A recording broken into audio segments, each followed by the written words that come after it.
Hey everyone, we got Hasty Crab coming up this weekend, but maybe even more exciting, got 3 new squad leaders coming up too. And we should have both Fridays, so maybe a chance to use both together. And we are in the dev build to show this, so why we also have like a million diamonds and level 90. But for the 3 new leaders we have coming, there's one Zuka that has crazy range, another Zuka that can turn invisible, and a bomber that does almost no damage. So at least 2 of the 3 squad leaders might be pretty fun. Well, we can check out the crab while testing out these new troops. For how the crab is going to be structured, I think stage 1 to 9 is going to be, you see right there, 50% troop speed. Every single stage is going to have speed serum. And there aren't really any special buildings, still cryo bombs and like you normally see in a crab. But then as soon as you go to stage 11, go from 50% troop speed to 100%. And once you hit stage 21, now you have 150% troop speed. So in that stage right there, we can test out the bomber squad leader. Just for reference, a normal bomber, you can see how much health it has. Around 800 and damage 2500. So when you compare that to this new, really cool design too, Firebrand squad leader, even has those iron boots, oven mitts. It has a bit more HP, but a lot less damage. Its special perk is it burns a lot of things around it, so kinda like a scorcher, but we can compare them side to side and see if that splash burning damage is really worth it. So let's check out this stage right here. And there are different buildings, but we can put, let's say, bullet in the middle, normal bomber on one side, and squad bomber on the other. So maybe bullet like over here, the one bomber on this side, and both are gonna have the speed, so you can watch them go. And you see, the left bomber is doing a lot of damage to his mortars and stuff. And on the right side you have the squad bomber putting fire everywhere, but not as much damage as a normal one. Because a normal bomber only takes like 2 or 3 shots for one building, but the squad one right here, even with all that burning damage, is almost barely doing anything.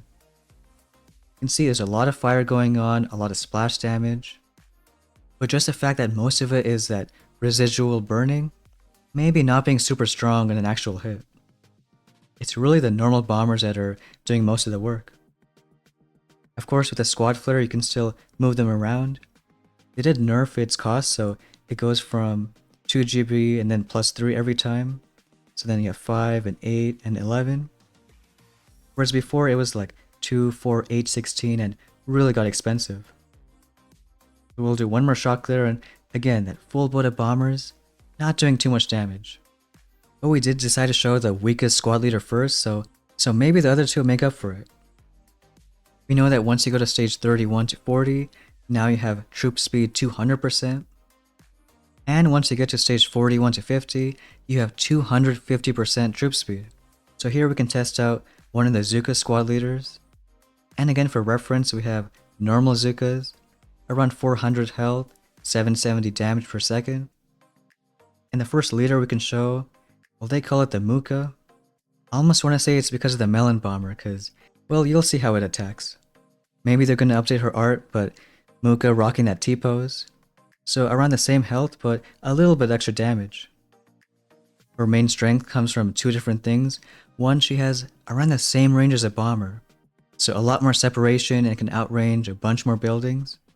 And not only that, she kinda shoots like a Gren where she might miss a bit, but does a lot of splash damage. So right here on stage 41, we can test her out. And for this one, want to compare her with just a normal bomber so you can really see the difference.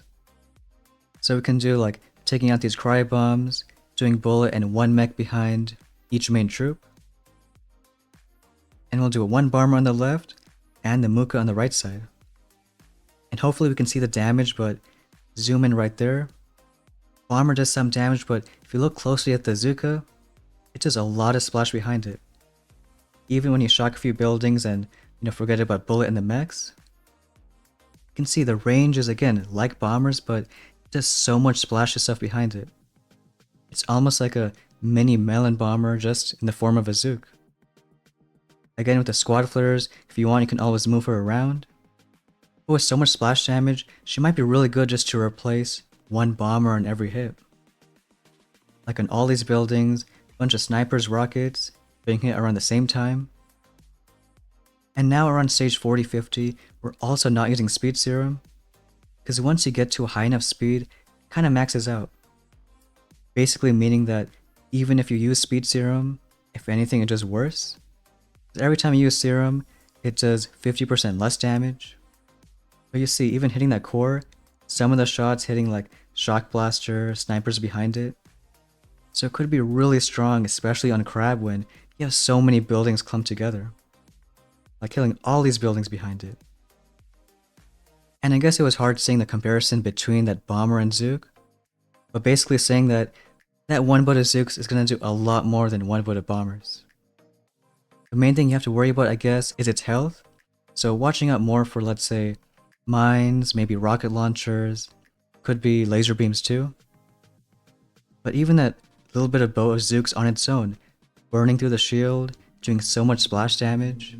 And in fact, we're going to finish stage 40 with just 4 boats. This could also be a really fun squad leader, especially for low levels, because I think only HQ6 you can start getting them.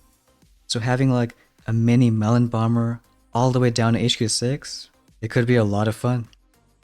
And then once you get to stage 51, here you get the max boost of the Crab, 300% troop speed. And for this last one, we can check out that third squad leader. I think it's called like the Ninja Zuka. And don't be afraid how she looks, even though she's got no eyes, still rocking that T-pose, she might be pretty strong. Still the same health as a normal Zook and a little extra damage, around 900. But the special thing about this Zuka is, you start off just being invisible. It's almost like Hidden Warriors back when it came out. And maybe we can show it right here. So when you do start off the hit, she's already going to be invisible. But you can only start using a squad flare once the actual squad leader comes out. So what we can do is maybe first do, like, say, a cryo bomb, slow down those machine guns, rockets, and even doing one shot early. So already they're invisible, but as soon as they start shooting, they lose that invisibility. And you can still do one smoke to keep them protected. But as soon as you do that squad flare, you don't even have to use smokes anymore. Of course, they're super fast because, well, they got that 300% speed. But just a few more seconds and they start being invisible again. Of course, they still don't have a lot of health, so if you make one mistake, you lose all those Zooks. So why don't we try one more time, being a bit more careful about that bottom side. But like we said before, as soon as you start a hit, those Zooks are going to be invisible. So why don't we do a flare to start, get those Zooks going. And here you can save a ton of GB on smokes. That one boat can go wherever you want. So here maybe we'll go all the way towards the back, even open up a cry bomb. A few mines does kill them, so again, watching out for their low health. But as soon as they start hitting something, they lose that invisibility, so maybe then you can worry about shocking something. And with the squad flare, you can always move them around. So you can have normal troops doing one part of the base, and then these squad Zooks doing something else. Especially for this Crab, may be a great way to snipe a few shields, let's say on their own, and do like a normal mech bomber hit on the other side.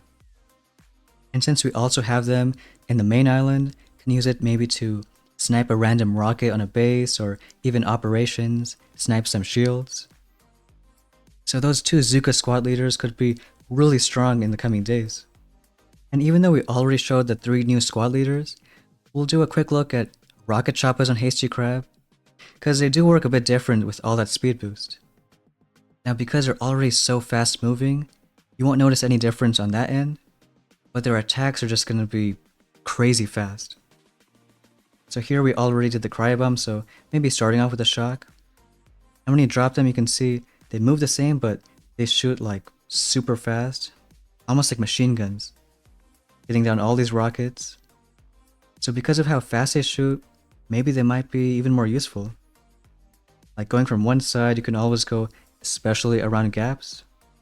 Still watching out for stuff like machine guns and rocket launchers, cannons, boom cannons. But even over here, you can see how fast a wingman go too. As soon as you do his ability, he just dart forward instantly. And we do have a GB tribe, so Maybe that helps out too. Again, moving, they're the same speed, but when they do attacks, just super fast. Sometimes we don't use rocket choppers on normal crabs because, well, they don't do so much damage, but Hasty Crab might change that. So watching them hit like machine guns and getting all the shields, and maybe enough GB just to flare the core. We'll try a few shocks, maybe getting some wingmen out there. Just watching that core melt in like half a second. So not only we have squad leaders, but rocket choppers could make a fun appearance on Crab. But let me know what you guys think of the new squad leaders and how they might work out. We should have them for maybe about a few days into the Crab, so a good chance to test them out and see how they're balanced. But that's gonna be it for today's video. Thanks for watching, and we'll see you next time.